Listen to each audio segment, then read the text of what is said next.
नमस्ते मित्रों, मैं श्रवण कुमार सक्सेना, हेल्थ एक्टिविस्ट और भूतपूर्व प्रबंधक सिंडिकेट बैंक। अब मैं एक्टिव हूँ health care and wealth creation में। मैं कई बार क्लियर कर देता हूँ लोगों को कि हेल्थ केयर का मतलब बीमा ना समझें, क्योंकि बीमा बीमार होने से नहीं बचाता है।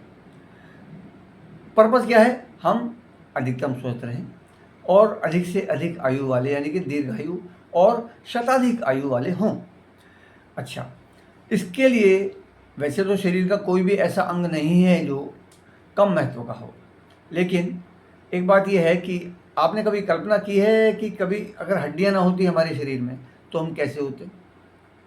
बिल्कुल एक ढेर जैसे होते। हम खड़े नहीं हो पाते, हम भी सरक सरक के चलते होते, शरीर सिर्फ में होते हम। रीढ़ वीढ़ अगर होती तो थोड़ा तेज चल लेते।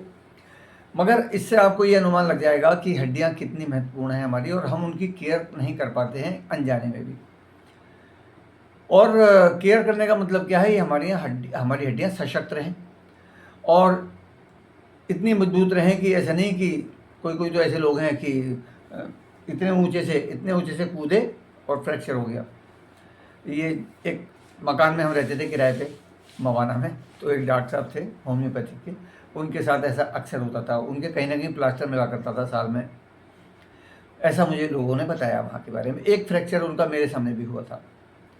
तो खैर, कहने का मतलब क्या है? हड्डियाँ हमारी मजबूत होनी चाहिए। और हड्डियाँ मजबूत कब होंगी? जब भरपूर कैल्शियम मिलेगा। और कैल्शियम कितना मिलना चाहिए इसका अनुमान नहीं होता, और हम खाने के द्वारा नाप भी नहीं सकते कि हमने कितना कैल्शियम ले लिया और कितना होना चाहिए। इसके लिए एक माप बनाई गई है, किसने के द्वारा? न्यूनतम माप है वो RDA कहलाते हैं, रिकमेंडेड डाइटरी अलाउंस। ये बनाई थी विश्व स्वास्थ्य संगठन ने 1945 के बाद।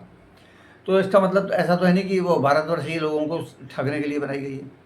उन्होंने लोगों को स्वस्थ लोगों को स्वस्थ रहने के लिए शोधों के बाद कुछ रिकमेंडेशन किए, और रिकमेंडेशन के अनुसार जिन लोगों ने लिया उनको अपने स्वास्थ्य में अच्छा महसूस हुआ, तो उनका RDA बनाने वालों का उत्साहवर्धन हुआ और वो शोध में लगे रहे। आज धीमे धीमे 24 विटामिन एंड मिनरल्स हैं जो हमें प्रतिदिन लेने चाहिए। और भी चीज़ें अलग हैं, प्रोटीन है, ओमेगा है, फाइबर वगैरह, वो अलग है। पर मैं इस समय बात कर रहा हूँ केवल हड्डियों के ऊपर, अर्थात कैल्शियम के ऊपर। देखो, जितना कैल्शियम हमें शरीर में मिलना चाहिए रोज़ाना, उतना नहीं मिलता है। कितना मिलना चाहिए वो RDA बताता है। न्यूनतम 1000 mg चाहिए पर डे, वो भी किसे? जो स्वस्थ है, जिसकी हड्डियाँ ठीक हैं। अगर अभी तक हम कैल्शियम कम लेते चले आए हैं, जो कि है, तो हमारी हड्डियों में कमजोरी तो होगी। हम टेस्ट नहीं कराते हैं, बात अलग है। बहुत से लोग तो इसलिए टेस्ट नहीं कराते हैं, डॉक्टर साहब वहम डाल देंगे। अरे भैया, आपकी तस्वीर पता चल जाएगी स्वास्थ्य की अंदर से क्या स्थिति है, तो अब आप उपाय कर लेंगे तो आपका जीवन कष्टों में पड़ने से बच जाएगा, बीमार होने से बच जाएंगे, आप जल्दी मरने से बच जाएंगे। और दूसरी बात क्या है कि वो जो RDA है उसका 1/3 ही, लगभग 350-400 mg ही हमें मिलता है खुराक के द्वारा, ये एवरेज है। अच्छा, तो जब ऑलरेडी 2/3 की हम कमी में चल रहे हैं, डेफिसिट में चल रहे हैं, तो क्या होगा फिर? स्वाभाविक है कि जो वृद्धावस्था है वो बढ़िया नहीं होगी। केवल घुटनों की कमी जब होती है ना, लोगों में घुटनों से लंगड़ाने चलते हैं, तो कुछ लोग कैल्शियम खाते हैं। डॉक्टर साहब भी बहुत दिनों तक या कुछ दिनों तक कैल्शियम देते हैं, उसके बाद में कहते हैं भाई ये तो ग्रीस खत्म हो गया है, ऑपरेशन कराना पड़ेगा। पर चलो, ये टॉपिक भी अलग है, मैं वो अलग टॉपिक लूँगा। लेकिन हड्डियाँ जो हैं मजबूत कब होंगी? जब आपको एक तो भरपूर कैल्शियम मिले, कम से कम। ये RDA जो है ना, न्यूनतम है, अधिकतम नहीं है।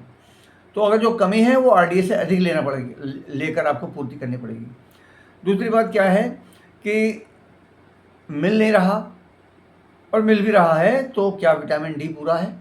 विटामिन D की 100 में से 95 लोगों में, 90-95 लोगों में कमी है। ये बात अलग है, किसी में ज़्यादा कमी है, किसी में कम कमी है। विटामिन D भी बहुत महत्वपूर्ण है। यहाँ पर हम विटामिन और मिनरल्स के गुणों का, महत्व का वर्णन नहीं कर रहे हैं, मुख्य रूप से हड्डियों पर बात कर रहे हैं। तो विटामिन D अगर कम होता है तो कैल्शियम एब्जॉर्ब नहीं होता। तो एक तो पहले से ही कम मिल रहा है, ऊपर से विटामिन D की कमी के कारण से एब्जॉर्ब नहीं हो रहा। तो नेचुरली आप अपनी वृद्धावस्था का अनुमान लगा सकते हैं कि ये कैसी होगी। भले ही आपको युद्ध करने ना जाना हो, लेकिन कम होते होते अगर क्षणभंगुर वाली स्थिति आ गई, यानी कि अंदर से खोखली हो गई, जिसको बोलते हैं ऑस्टियोपोरोसिस। ऑस्टियो माने हड्डियाँ, पोरोस माने छेद, यानी ये घुल जाती हैं हड्डियाँ, पता नहीं चलता। और वो वीक होती चली जाती हैं। कई बार तो लोगों को मैंने चलते हुए देखा है, बहुत धीमे धीमे धीमे धीमे। इसका मतलब क्या, दुर्बल इतने हैं, वो महसूस कर रहे हैं कि मैं गिर ना जाऊँ अगर तेज़ से चलूँगा तो बैलेंस खो के। तो वो स्थिति ना आए आपकी, हम तो ये चाहते हैं, आप भी यही चाहते होंगे। और सर्वे भवन्तु सुखिनः में अगर आप भी विश्वास रखते होंगे तो डेफिनेटली आप भी वही चाहते होंगे जो हम चाहते हैं। तो विटामिन डी की पूर्ति करिए। पहले तो विटामिन D3 लेकर पूर्ति करनी पड़ेगी, क्योंकि धूप का बाहुल्य है हमारे देश में, लेकिन धूप में बैठते कहाँ हैं हम लोग, टाइम कहाँ है हमारे पास, ठीक है ना।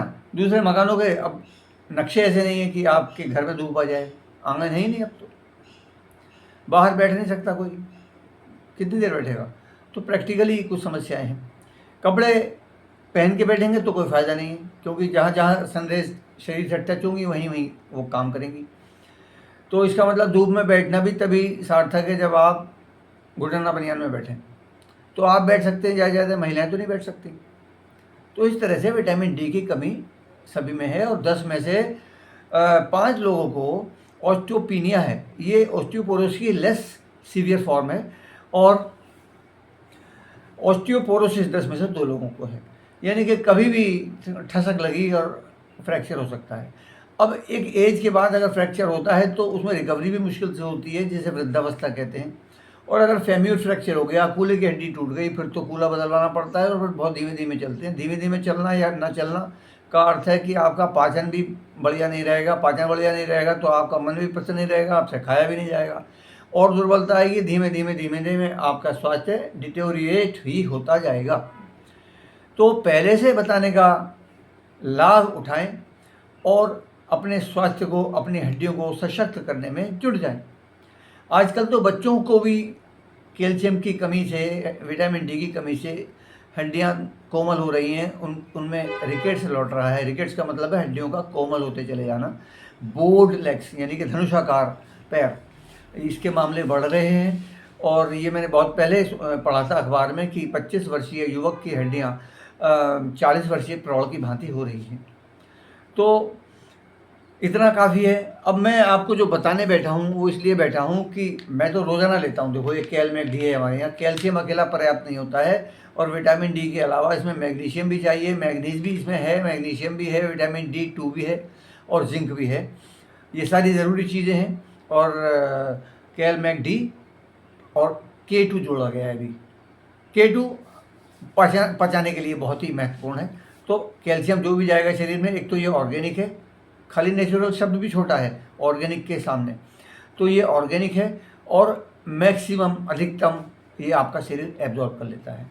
तो आपकी रिकवरी जल्दी होती है। फ्रैक्चर वगैरह जिनके हुए हों, हड्डियाँ कमज़ोर हो, उनको आप देखिए 2-3 महीने डॉक्टर साहब ने जो बोला था कि इतने दिन विश्राम करना पड़ेगा, आप उससे आधे में भी फिट हो सकते हैं। ऐसा भी प्रैक्टिकल प्रमाण है। हमारे इसी बिजनेस में एक लीडर ने बताया। अच्छा, तो मैंने इसको इसलिए दिखाया आपको। एक तो ये इतनी चीज़ें हैं इनमें। इस समय एक ऑफ़र आया हुआ है, क्योंकि ये देखो नेचुरल है और प्लांट बेस्ड है सारा। इसका MRP 1020 रुपये है। इसमें 90 टैबलेट होती हैं। आपको कंसेशन चाहिए तो डिस्काउंट कार्ड बनवा लीजिए। लेकिन ऑफ़र क्या है, इसमें 25% एक्स्ट्रा इस समय ऑफ़र आया हुआ है, यानी कि 23 टैबलेट अधिक आपको मिल रही हैं, यानी कि लगभग 250-250 रुपये का आपको लाभ हो रहा है। और बिल्कुल ही फ्री चाहिए तो उसके लिए आप मुझसे संपर्क करें। मैं आपको रास्ता बताऊंगा कि ये कैसे फ्री हो, या और भी चीज़ें हैं वो कैसे फ्री हों, यानी कि आपको कैसे इनकम आए, कि चीज़ें की चीज़ें आप यूज़ कर सकें, आपका पूरा परिवार यूज़ करके अच्छा स्वस्थ बन सके, और खाते में धनाधन भी होने लगे। तो ऑल द बेस्ट। मैं नंबर लिख दूंगा, बता नहीं रहा, क्योंकि मेरे अगर टीम के लोग या हमारे ही बिजनेस में अन्य लोग, हमारे जो होली लाइन्स कहलाते हैं, वो भी इसका लाभ उठाना चाहें तो अपना नंबर लिख के दूसरों को दे सकते हैं। All the best.